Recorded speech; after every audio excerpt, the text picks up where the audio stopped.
बिस्मिल्लाहिर्रहमानिर्रहीम। स्टूडेंट्स, आज का हमारा lecture number 2 PPSC physics lectureship की जो सीरीज हमारी चल रही थी, और आज हम डिस्कस करेंगे गाजेस लॉ। याद रखिएगा, हमने यहाँ पे चीज़ों को डिफरेंट वे से अंडरस्टैंड भी करना है और साथ साथ हमने ये भी देखना है कि क्या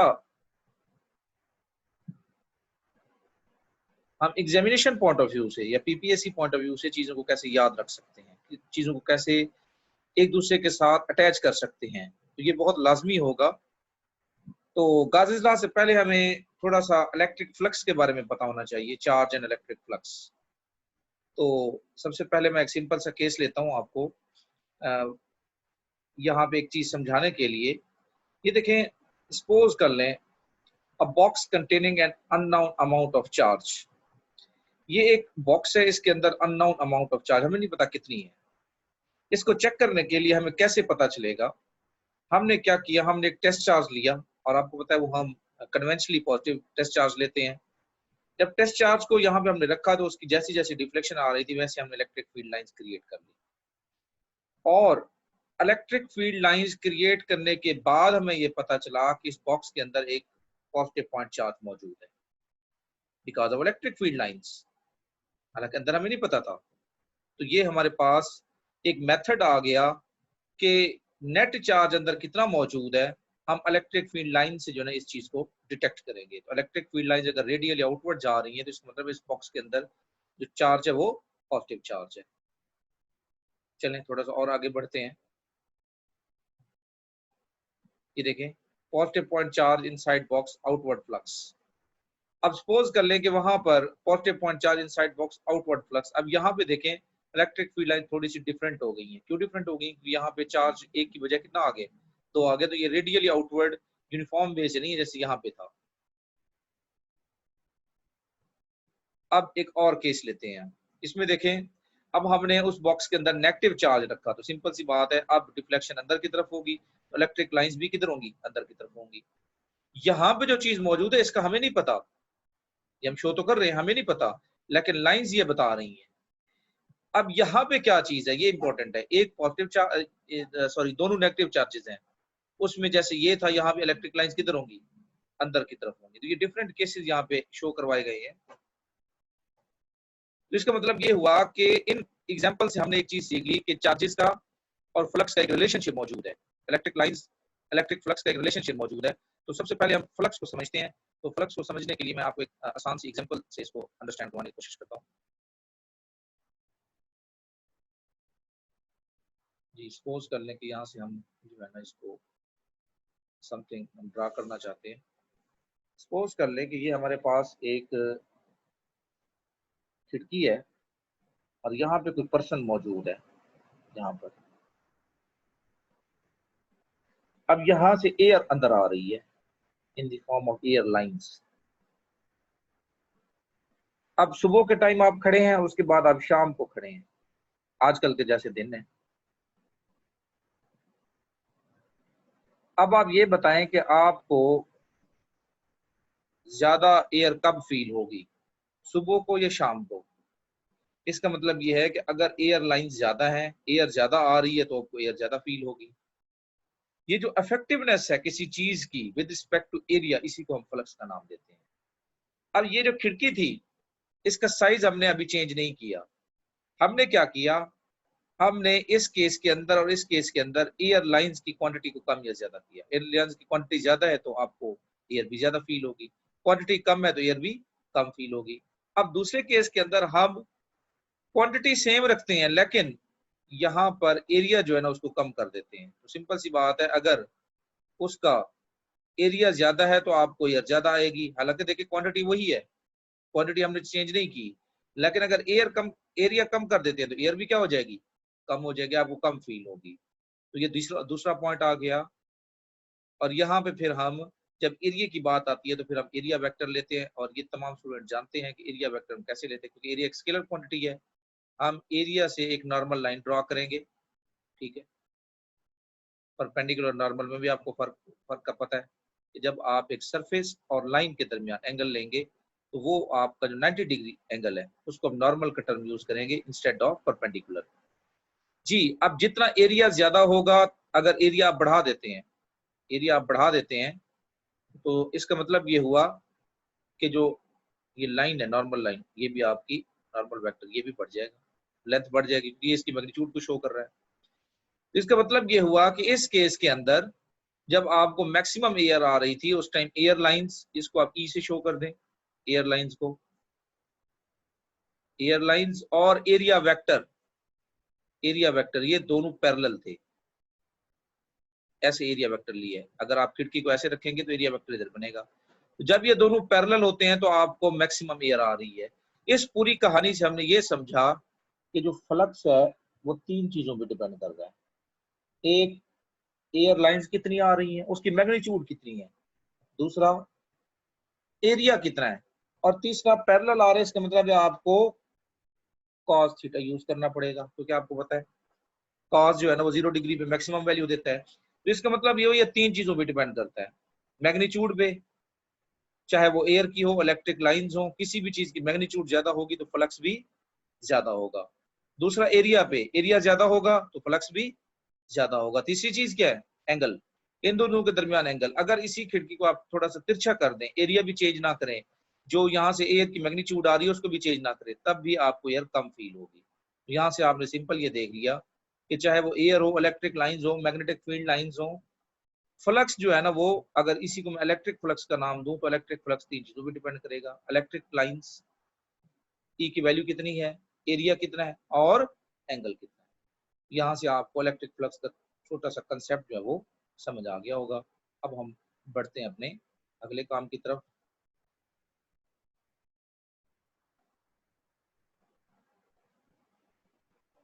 जी जनाब।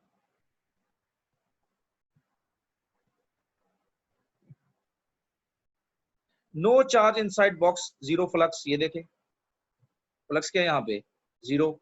अब यहाँ पे ये वाला बहुत अहम पॉइंट है, एक पॉजिटिव चार्ज है एक नेगेटिव चार्ज है, zero net charge inside box, inward flux cancel outward flux, जितनी एयरलाइंस आ रही हैं उतनी लाइंस बाहर जा रही हैं, तो इसका मतलब है नेट फ्लक्स क्या हो गया, जीरो। क्यों, क्योंकि नेट चार्ज जीरो है। तो जब भी हम बात करेंगे हम चार्ज की बात नहीं करेंगे, हम नेट चार्ज की बात करेंगे। देखिए यहाँ मौजूद है, हमें नहीं पता, लेकिन जो फ्लक्स है वो क्या शो कर रहा है, नेट फ्लक्स जीरो, तो इसका मतलब नेट चार्ज की वैल्यू भी क्या होगी, जीरो होगी। नेट चार्ज मीन अगर इसकी पे 2 कूलम है, इस पे -2 कूलम है, तो वैल्यू क्या आ गई, जीरो आ गई।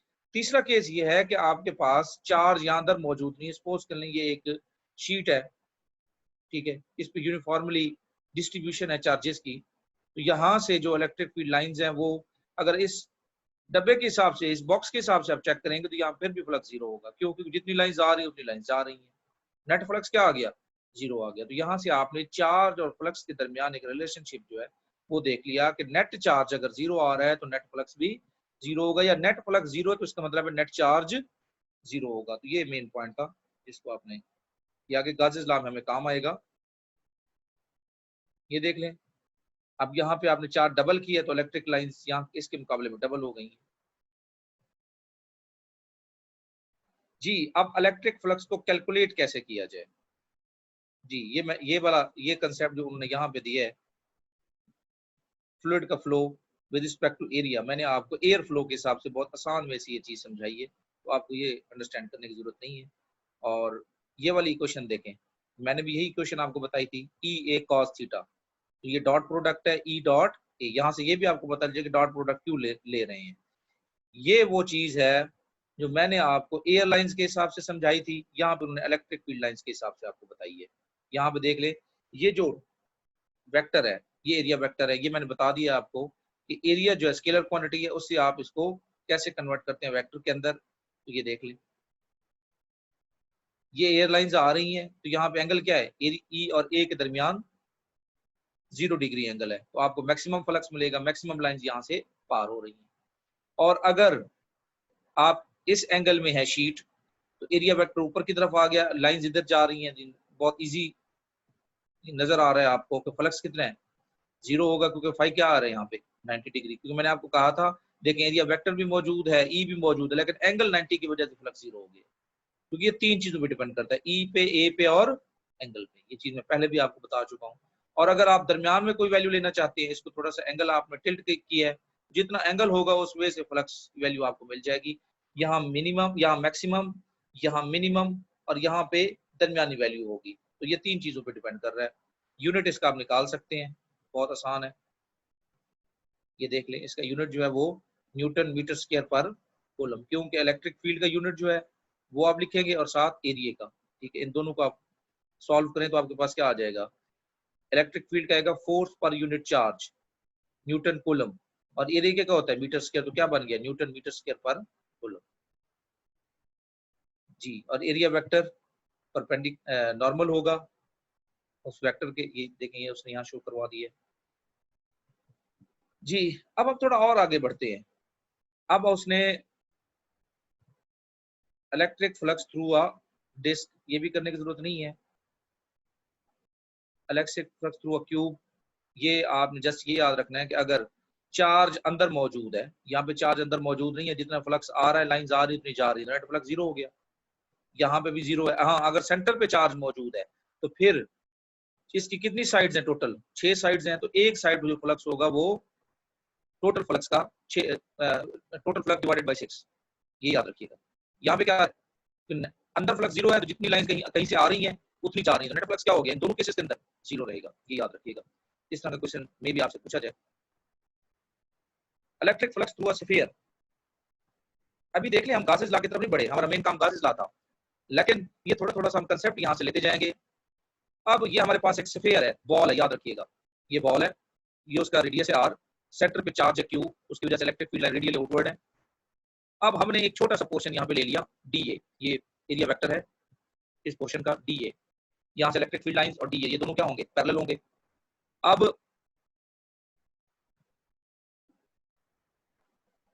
इसका जो फार्मूला है, तो सिंपल सी बात है, यहाँ पे उसने इस फार्मूले को यूज किया है एक अलग वे से। उसने क्या किया है, उसने कहा कि ये एरिया गिवन है और इलेक्ट्रिक फील्ड आप इस फार्मूले से मेजर कर लें। ये जनरल मेथड है कि इलेक्ट्रिक फील्ड और एरिया की वैल्यू आपको गिवन हो तो फिर भी आप फ्लक्स मेजर कर सकते हैं। लेकिन जब हम गाजेस ला की तरफ बढ़ेंगे तो वहां थोड़ी सी चीजें जो हमारे पास चीजें हैं वो चेंज हो जाएंगी। ठीक है, ये देखें, उसने इलेक्ट्रिक फील्ड मेजर की क्योंकि आर और क्यू उसको चाहिए था, वैल्यू पुट किया, ये निकाल लिया, और एरिया भी गिवन है तो उसने यहाँ से फ्लक्स निकाल लिया। अब नेशनल काम की तरफ आते हैं, गाजेस ला। जी जनाब, ये कौन है, greatest mathematician of all time. इसने एक मैथमेटिकल टूल दिया, वो मैथमेटिकल टूल क्या था, ये देखें। अगर हमने ये क्वेश्चन पहले भी की हुई, electric field for a point charge के लिए ये क्वेश्चन हम यूज करते थे 1/4 pi epsilon not Q over are square.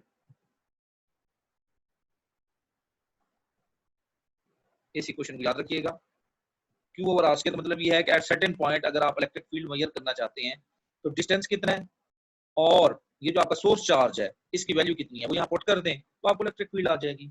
और अगर आप यहाँ पे फिर गासेस लॉ का कंसेप्ट उसने कैसे दिया, ये मेन चीज है जो हमने सीखनी है यहाँ से। ये देखें, अगर हम अंदर वाली स्फीयर की बात करें यहाँ पे, अब उसने क्या किया है कि ये चार्ज था, उसने यहाँ पे एक पोर्शन लिया। ठीक है, अब इलेक्ट्रिक फील्ड हम कैसे मेजर करते हैं, इस फार्मूले से 1/4 pi epsilon not Q over are square, और स्फीयर का जो सरफेस है उसका जो एरिया वो किस चीज की इक्वल है, 4 पाई आर स्क्वायर। यहाँ से फ्लक्स किस चीज की इक्वल आ रहा है, क्यू ओवर एप्सिलॉन नॉट के, क्योंकि यहाँ पे हम जो मीडियम है वो फ्री स्पेस यूज कर रहे हैं, मींस नो मीडियम। अब यहाँ से हमें क्या इक्वेशन मिली, हमें ये पता चला कि जो फ्लक्स है वो सिर्फ ई और ए पे डिपेंड नहीं कर रहा, ई और ए पे जब डिपेंड करेगा तो फिर आर पे भी डिपेंड करेगा। इसको सॉल्व करने के बाद हमें एक और इक्वेशन मिली कि फ्लक्स जो है प्योरली डिपेंड्स अपॉन चार्ज, और ये बात हम पहले भी देख चुके हैं जब हमने इलेक्ट्रिक फील्ड लाइंस शुरू के अंदर देखी डिफरेंट वे से, कि अगर हमें सिर्फ चार्ज का पता है और क्यू और एप्सिलॉन नॉट निकाल ले तो हम टोटल फ्लक्स बता सकते हैं। So simple. और ये क्यू भी सिंपल चार्ज नहीं है, ये नेट चार्ज है, net charge divided by epsilon not gives you the total electric flux. और इससे क्या पता चला, this flux is independent of the radius of the sphere. अब आपको रेडियस की जरूरत नहीं है, सबसे बड़ा जी है इस कैलकुलेशन का, दिस इज गाजेस लॉ। ये गाजेस लॉ हमें कहाँ फायदा देगा, चाहे वो स्फेरिकल हो या नॉन स्फेरिकल हो, दोनों वे से अगर आप देखेंगे तो आपको सिंपल चार्ज चाहिए। इसका मतलब ये हुआ कि अगर नॉन स्फेरिकल शेप है तो फिर तो आपके लिए कैलकुलेशन मुश्किल हो जाएगी, लेकिन अगर ये वाला फार्मूला यूज करते हैं तो आपके लिए आपको सिंपल क्या चाहिए, net charge divided by epsilon gives you total flux. So simple, आपको कोई और पंगे में करने की जरूरत नहीं है, आपको कोई एंगल की जरूरत नहीं है, सिंपल आप Q ओवर एप्सिलॉन नॉट की वैल्यू करते हैं। याद रखिएगा Q is the net charge, ये बात आपने नहीं भूलनी, नेट चार्ज की बात हो रही है। अब हम इसको और बेटर वे से अगर अंडरस्टैंड करना चाहें तो जनरल फॉर्म ऑफ गाउसेस लॉ क्या है। सपोज कर लें कि ये एक हमने सरफेस ली, ये वाली, और पॉजिटिव चार्ज यहां पे रखा हमने,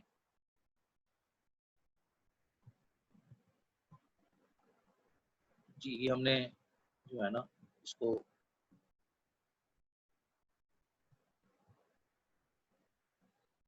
जी, तो यहां से हम इसको चेंज कर लेते हैं। You need mouse instead of other things.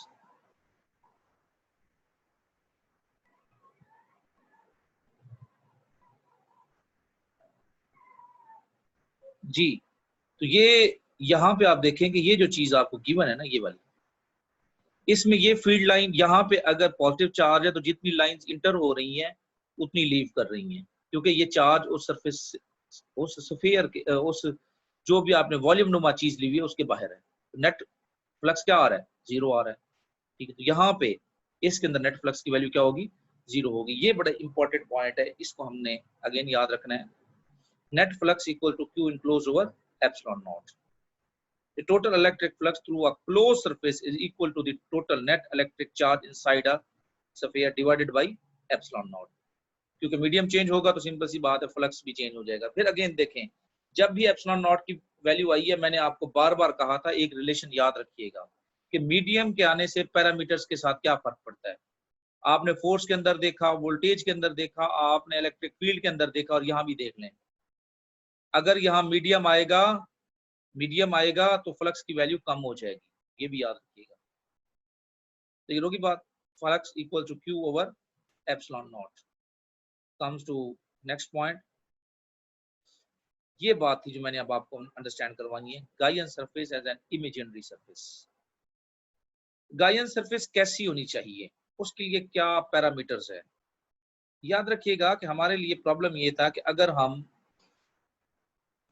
जैसे यहाँ पे आप देख रहे हैं ये क्लोज इंटीग्रल की बात हो रही है, इसमें अगर हम किसी वे से E को कांस्टेंट ले लें तो आपको सिर्फ इंटीग्रेशन किस पे अप्लाई करनी पड़ेगी, इधर। E को कांस्टेंट कैसे ले सकते हैं, मे बी यहाँ पे देखें, अगर आप एक सर्टेन पॉइंट पे जाके इस पॉइंट पे इलेक्ट्रिक फील्ड मेजर करना चाहते हैं, ये मैं सारा कुछ अब गायन सरफेस से रिलेटेड आपको बता रहा हूँ यहाँ पे। तो अब यहाँ पे ऐसे एक इमेजिनरी सरफेस बना लेंगे उसी जगह पे जहाँ पे आपको कहा जाएगा, वहीं से आप एक स्फीयर नुमा सरफेस आपने बना ली। अब इस पॉइंट पे अगर आप इलेक्ट्रिक फील्ड मेजर करना चाहते हैं तो आपको पता है कि R क्योंकि तमाम पॉइंट्स के लिए सेम है, अगर R सेम है और चार्ज सेंटर पे मौजूद है तो तमाम पॉइंट्स के लिए E की वैल्यू क्या रहेगी, कांस्टेंट रहेगी। तो यह आपने पहला काम कर लिया, इमेजिनरी सरफेस बनाई, E की वैल्यू को कांस्टेंट ले लिया। जब E की वैल्यू को कांस्टेंट ले लिया तो E जो है ना आपका इधर आ जाएगा, इधर आ गया, ये E आ गया। अब आप सिर्फ इसको सॉल्व करेंगे, तो ये सबसे बड़ा एज है। अगर ऐसा नहीं करते तो फिर आपको क्या करना होगा, इसके छोटे छोटे पोर्शन करने होंगे, और हर पोर्शन के अंदर E1 और DA1 इनको सॉल्व करेंगे तो आपके लिए बहुत ज्यादा मसाइल हो जाएंगे। तो हमने पहली जो गाजेस लॉ के अंदर जो फर्स्ट टूल यूज किया गया वो क्या था कि आपने E को इस सरफेस पे कांस्टेंट रखा है, इमेजिनरी सरफेस पे।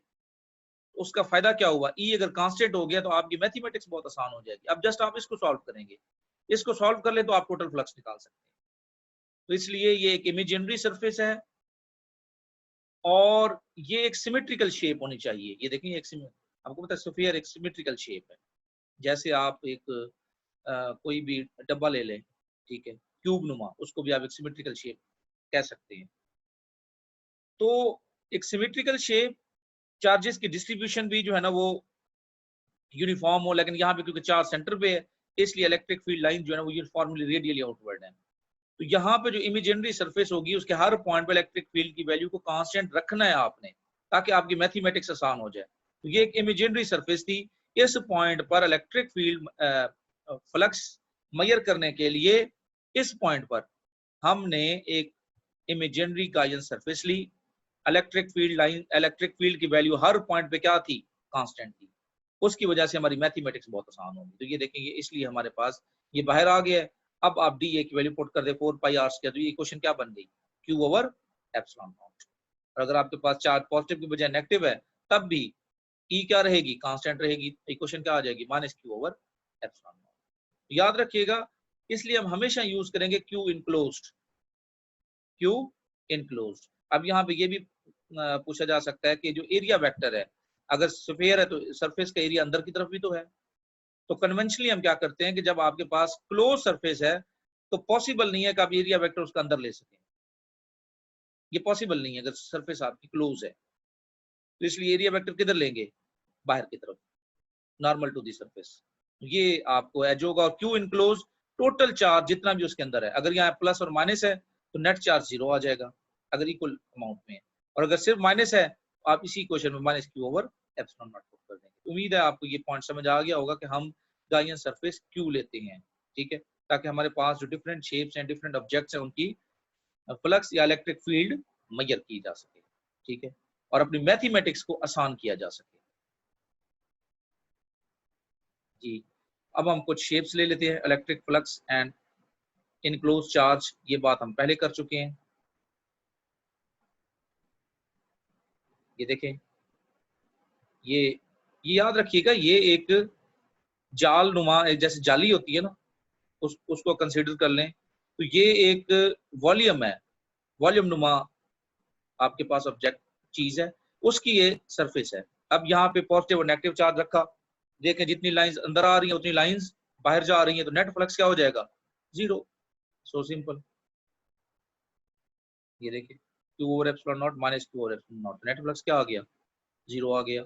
अब हम अपने उस शेप्स की तरफ बढ़ते हैं जिसको हमने एप्लीकेशंस, जी ये भी आप याद रख सकते हैं इस पॉइंट को भी, just gain surface a inside a conductor.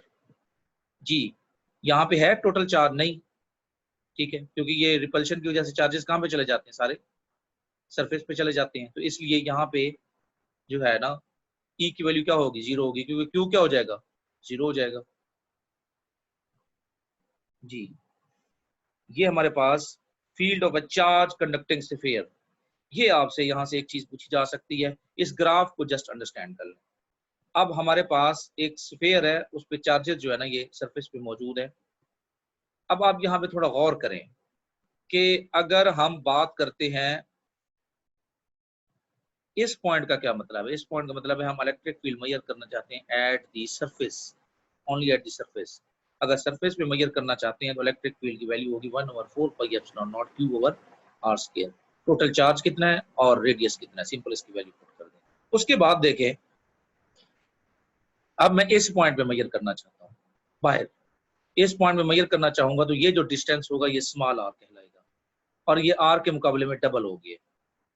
अब इस पॉइंट पर इलेक्ट्रिक फील्ड की वैल्यू देखें, डिस्टेंस आर की बजाय अब कितना हो गया है, 2r। ये स्मॉल आर जो है किस चीज के बराबर है, 2r के बराबर है।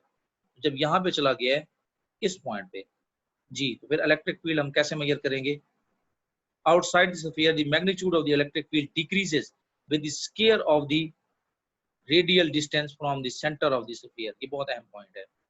इसका मतलब ये हुआ कि जब आप सरफेस पे थे तो बेसिकली स्मॉल आर और बड़ा आर दोनों सेम थे, इसलिए अब स्मॉल आर स्क्वायर की बजाय बड़ा आर स्क्वायर लिख दिया। लेकिन जैसे आप बाहर जाएंगे तो आपने हमेशा स्मॉल आर की वैल्यू पुट करनी है। अब स्मॉल आर 2r की इक्वल है, तो यहाँ आ जाएगा 4r स्क्वायर, आर बड़ा। और अगर और बाहर जाएंगे तो ये आ जाएगा 9r स्क्वायर बड़ा। तो इसका मतलब ये है कि ये आर स्क्वायर के हिसाब से इलेक्ट्रिक फील्ड की वैल्यू बाहर डिक्रीज होती है। यानी मैं सिंपली आपको ये कह दूं कि एक ऑब्जेक्ट है, उसका जो सरफेस पे अगर मैं आर मेजर करना चाहता हूँ, और उस आर की वैल्यू जो है ना वो है 2, आर की वैल्यू कितनी है, 2। तो ये बताएं कि अगर मैं उसको डबल कर दूं तो फिर इलेक्ट्रिक फील्ड के साथ क्या होगा, इलेक्ट्रिक फील्ड अब 4 गुना कम हो जाएगी, क्योंकि यहाँ पे उसकी वैल्यू किस फॉर्मेट में, आर स्क्वायर की फॉर्म में। इसलिए देखिए ये कर्व आ रही है, ठीक है। ये देखिए आपको नजर आ रहा है कि आर जो है ना पहले इतना था, फिर 4 गुना कम हुआ और फिर 9 गुना कम हुआ। ये ग्राफ जो है ना, आपको इसको ग्राफिकली भी आप माइंड में रख ले। तो इस इक्वेशन से नजर क्या आ रहा है कि R electric field R square के हिसाब से कम होगी। क्लियर होगी बात? इसका मतलब है यहाँ पे 4 गुना और यहाँ पे 9 गुना कम हो जाएगा। सो सिंपल जी। तो थोड़ा और आगे बढ़ते हैं।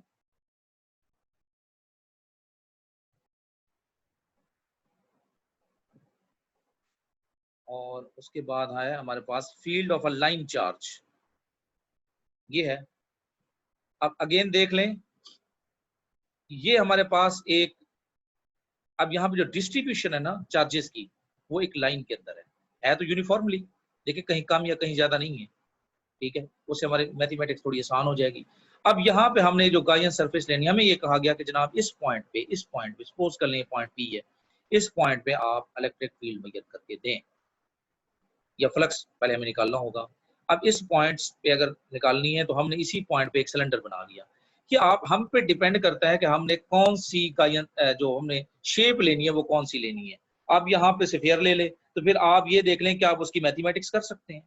आप यहाँ पे क्यूब ले लें तो क्या आप उसकी मैथमेटिक्स कर सकते हैं, क्योंकि हाँ आपने उसकी डिफरेंट साइड्स हैं, उसका फ्लक्स निकालना है। यहाँ हमने सिलेंडर लिया क्योंकि इसकी जो मैथमेटिक्स है हमारे लिए आसान है। कैसे आसान है? क्योंकि यहाँ पे इसकी 3 सर्फेसेस हैं, एक ये वाली, ठीक है, और एक ये वाली, ये क्लोज है, ये समझ लें जैसे हमने ढक्कन लगा दिया, और एक ये वाली।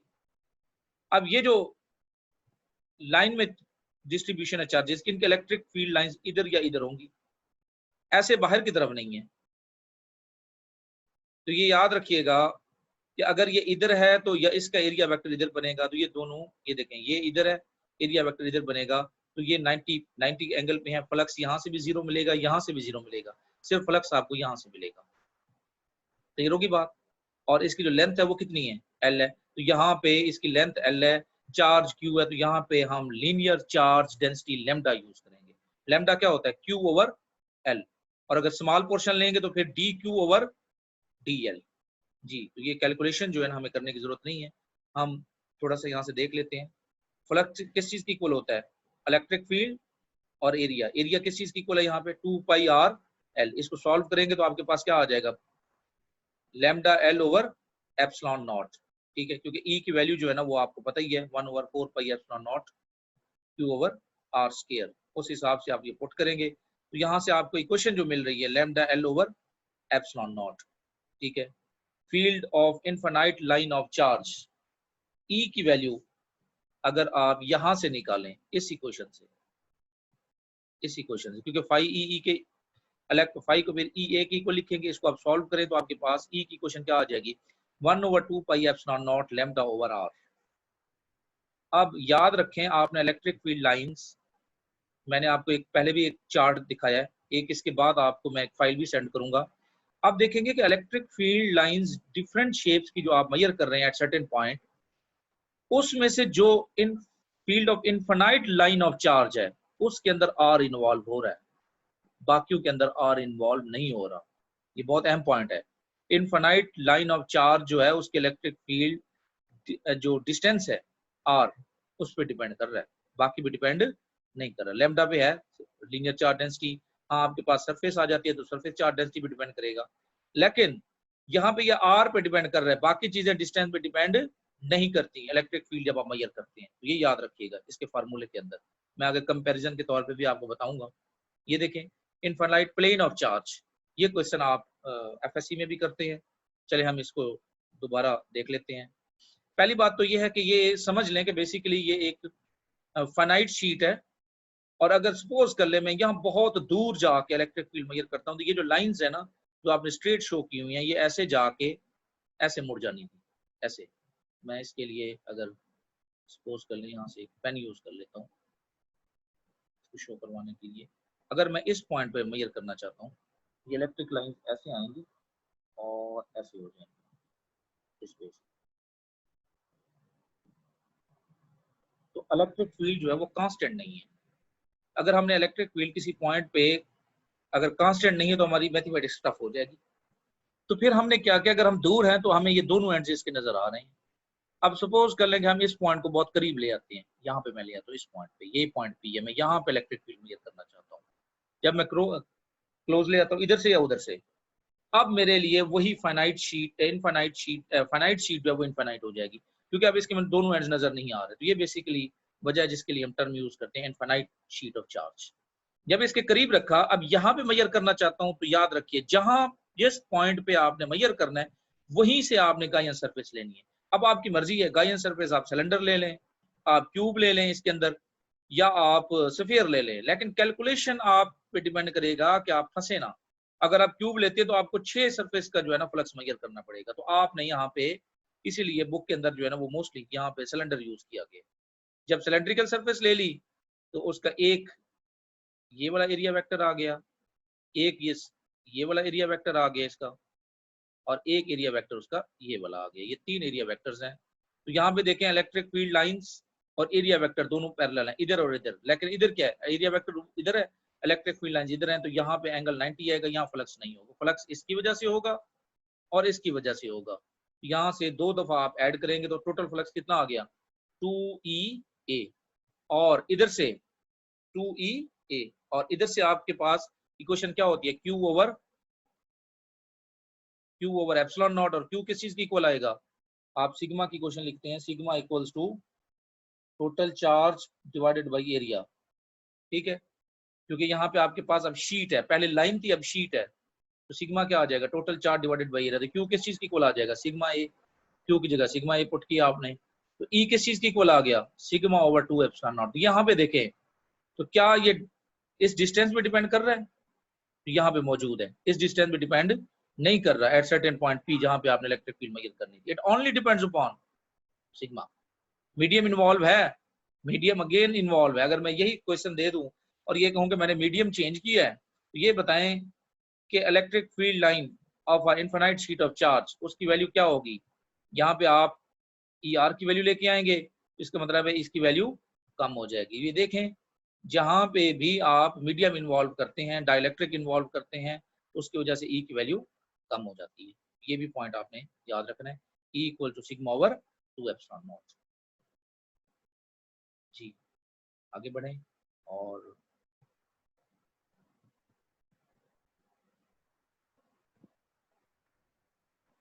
जी इसको हमने रेज भी करना है,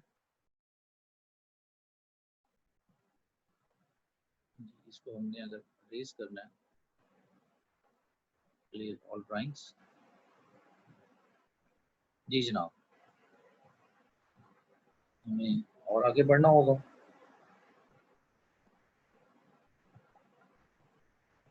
field between oppositely parallel connecting plates, ये है पैरेलल कनेक्टिंग प्लेट्स। इसमें पहली कंडीशन ये भी आप एफएससी में भी क्वेश्चन मौजूद है, इसमें पहली चीज तो ये याद रखिएगा ये प्लेट्स बहुत क्लोज होती हैं, क्लोज रखनी है आपने। क्यों क्लोज रखनी है, दूसरा यहाँ पे ये पॉजिटिव और ये नेगेटिव ये एक दूसरे को अट्रैक्ट करेंगे, तो ये एक तरह की इंड्यूस्ड इंडक्शन हो गई। ये एक दूसरे को अलग नहीं कर सकते, क्योंकि ये फोर्स इतनी नहीं होती कि ये इसको यहाँ से अलग करवा सके, जैसे आयोनाइजेशन होता है कि आप इतनी फोर्स दें कि ये पॉजिटिव इसको छोड़ दे। ये असल में ये इनर सरफेस पे आ जाएंगे, क्यों, क्योंकि ये इस पॉजिटिव और ये नेगेटिव एक दूसरे को अट्रैक्ट करेंगे, अट्रैक्शन की वजह से ये थोड़ा सा यहाँ पे इनर सरफेस पे प्लेट के आ जाएंगे और ये नेगेटिव भी इनर सरफेस पे आ जाएंगे। और ये दोनों प्लेट्स बहुत करीब रखनी है, इतनी करीब हो कि जो इलेक्ट्रिक लाइंस आपको दरमियान में मिले वो कांस्टेंट हो, इसलिए यहाँ पे वीक है, यहाँ पे आपने कर्व फॉर्म में शो किया। स्टार्ट होंगी पॉजिटिव से एंड एंड कहाँ पे होंगी, नेगेटिव पे। तो यहाँ पे आप यहाँ पे अगर आप एक डब्बा ले लें, एक बॉक्स ले लें, उसकी 6 सर्फेसेज होंगी, ऊपर और नीचे वाली काउंट ना करें, बाकी जो 4 सर्फेसेज हैं उससे अगर फ्लक्स मेजर करें तो आप ये देखेंगे कि सिर्फ ये वाले जो सरफेस है इसमें इलेक्ट्रिक फील्ड लाइंस और एरिया वेक्टर दोनों क्या होंगे, पैरेलल होंगे। तो यहाँ से आपको फ्लक्स मिलेगा, ये देखिए इलेक्ट्रिक फील्ड लाइंस, ठीक है। बाकी इधर एंटी पैरेलल भी नहीं होंगे क्योंकि यहाँ पे फ्लक्स है ही नहीं, ये खत्म हो गया। इसका वैसे 90 डिग्री एंगल होगा क्योंकि ये इधर एरिया वेक्टर और इलेक्ट्रिक लाइंस इधर होंगी। इधर क्या होगा, एरिया वेक्टर इधर होगा, इलेक्ट्रिक फील्ड लाइंस इधर होंगी। तो सिर्फ आपको एक की वजह से फ्लक्स मिलेगा। या दूसरी सूरत ये भी है, अगर एक की वजह से फ्लक्स मिलता है तो यहाँ पे मे बी कैलकुलेशन भी की गई होगी इसकी। ये देखें ये कैलकुलेशन है, आपको वैल्यू क्या मिल रही है, सिग्मा ओवर एप्सिलॉन नॉट। या दूसरी सूरत ये है कि ये दो शीट्स हैं, तो सिग्मा ओवर एप्सिलॉन नॉट 2 इसका और सिग्मा ओवर 2 एप्सिलॉन नॉट इसका, जैसे आपने यहाँ पे किया हुआ है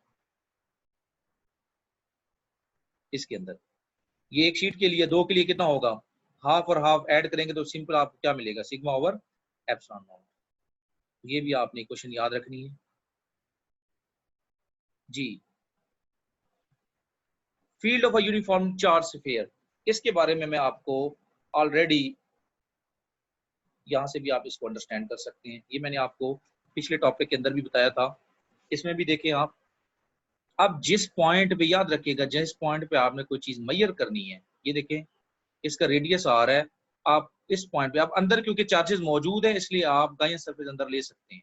ये अंदर पूरा की पूरी जो बॉल है ना वो भरी हुई है। अब ये जैसे हार्ड बॉल होती है, एक अंदर छोटी बॉल है, फिर उसके ऊपर एक और बड़ी बॉल है। तो जो बड़ी बॉल है ये असल आपके पास जो ऑब्जेक्ट है उसका रेडियस आर है। अंदर जो छोटी बॉल है वो आपकी वो इमेजिनरी गायन सरफेस है, उसका जो रेडियस है स्मॉल आर है। ठीक है, तो इसकी क्योंकि डेंसिटी भी होगी, क्योंकि ये अंदर कितना चार्ज भरा हुआ है और वॉल्यूम कितना है, तो इसको हम नाम देंगे वॉल्यूमेट्रिक डेंसिटी का, वॉल्यूमेट्रिक चार्ज डेंसिटी। आप उसकी जो इक्वेशन है ये देखें, ये इसको थोड़ा सा उसके मुकाबले में, जैसे आपने स्फेरिकल शेल लिया था उससे थोड़ा सा चेंज है। उसमें देखें, अगर आप सेंटर पे लेते हैं तो सेंटर पे तो नेट चार्ज वहां पे कोई नहीं आ रहा होगा। अगर इसको आप छोटा करते जाएं, ये जो आपके पास इमेजिनरी गायन सरफेस है, छोटा करते जाएं तो सेंटर पे तो जीरो हो जाएगी, यहाँ पे जीरो हो गई। उसके बाद जैसे जैसे आप बाहर जाएंगे, आप यहाँ पे लेते हैं तो इमेजिनरी सरफेस यहाँ पे बना लेंगे, और बाहर जाएं, मैं इसको और बड़ा करते जाएंगे और बड़ा करते जाएंगे, इलेक्ट्रिक फील्ड की वैल्यू बढ़ती जाएगी। क्यों बढ़ती जाएगी, क्योंकि इलेक्ट्रिक फील्ड इनसाइड जो है, ये जो आपके पास स्फेरिकल बॉडी है जो अंदर से भरी हुई है, याद रखिएगा कि इस पे अब दोनों चीजें इन्वॉल्व हो रही हैं। बड़ा आर रेडियस है उसका और स्मॉल आर जो है वो गायन सरफेस है। तो Q R over R Q, तो ये दोनों इन्वॉल्व हो रहे हैं, दोनों की इन्वॉल्वमेंट की वजह से यहाँ इलेक्ट्रिक फील्ड की वैल्यू बढ़ रही है। ठीक है, और सरफेस तक बढ़ती रहेगी, सरफेस पे जाके ये गायन सरफेस जो है ये भी सरफेस पे आ जाएगी, बड़ा कर देंगे इसको, क्योंकि ये फिर आर स्मॉल और बड़ा आर इक्वल आ गए, तो ये क्वेश्चन आ जाएगी। और जैसे इससे बाहर जाएंगे फिर ये बड़े आर का काम खत्म हो गया। फिर जहां सपोज कर मैं इस पॉइंट पे मेजर करना चाहता हूँ, मैं आपको यहाँ से भी दोबारा समझा दूं। सपोज कर लें कि मैं इस पॉइंट पे मैं मेजर करना चाहता हूँ, यहाँ पे मेजर करना चाहता हूँ, तो फिर मैं यहाँ पे गायन सरफेस लूंगा, गायन सरफेस यहाँ पे लूंगा, तो यहाँ से जब लाइन ड्रा की तो ये स्मॉल आर कहलाएगी।